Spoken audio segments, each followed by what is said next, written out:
বিসমিল্লাহির রহমানির রহিম। সুপ্রিয় দর্শক এবং আমার শ্রেণীর শিক্ষার্থীবৃন্দ, আসসালামু আলাইকুম। আজ আমি নবম শ্রেণীর গণিত বই থেকে অধ্যায় 13 এর অনুশীলনী 13.1 এর 6 নম্বর প্রশ্নটি সমাধান। প্রশ্নটি ছিল 8 প্লাস 11 প্লাস 14 প্লাস 17 প্লাস এই ধারাটির কোন পদ 392। তাহলে প্রথমেই এখানে 11 মাইনাস 8 ইকুয়াল 3,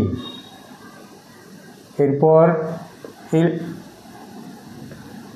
14 মাইনাস 11 ইকুয়াল 3 এবং 17 মাইনাস 14 ইকুয়াল 3।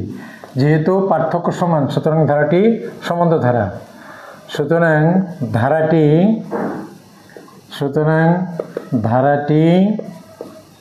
সমান্তর ধারা। ধারাটি চেক করে নেওয়া হলো, কারণ এসএসসি পরীক্ষা যখন এই ধারা থেকে প্রশ্ন আসবে তখন 13.1 হলো সমান্তর ধারা, 13.2 হলো গুণোত্তর ধারা। তাহলে কোন অধ্যায় থেকে ধারাটি এসেছে সেটা চেক করে বুঝতে হবে। সমান্তর ধারা যার প্রথম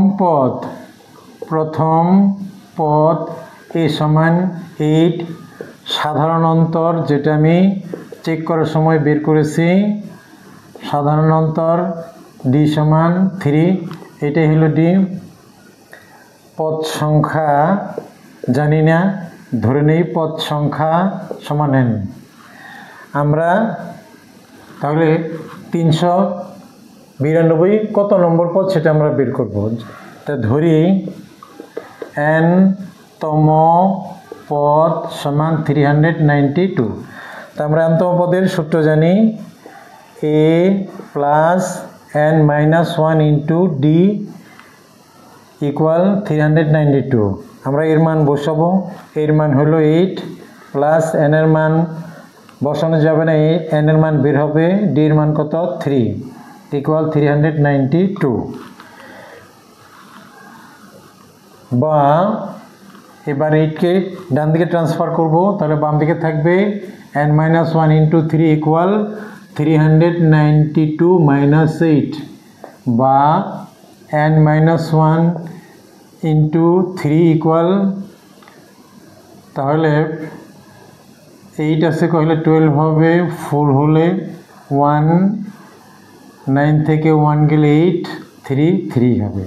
এবার 3কে ডান দিকে ট্রান্সফার করব, বা n minus 1 equal 384 divided by 3, বা n মাইনাস 1 সমান 3 মধ্যে 1 বার যায়, 3 8 মধ্যে 2 বার যায়, 6 হয়, থাকে 2 4 3 8 24 8।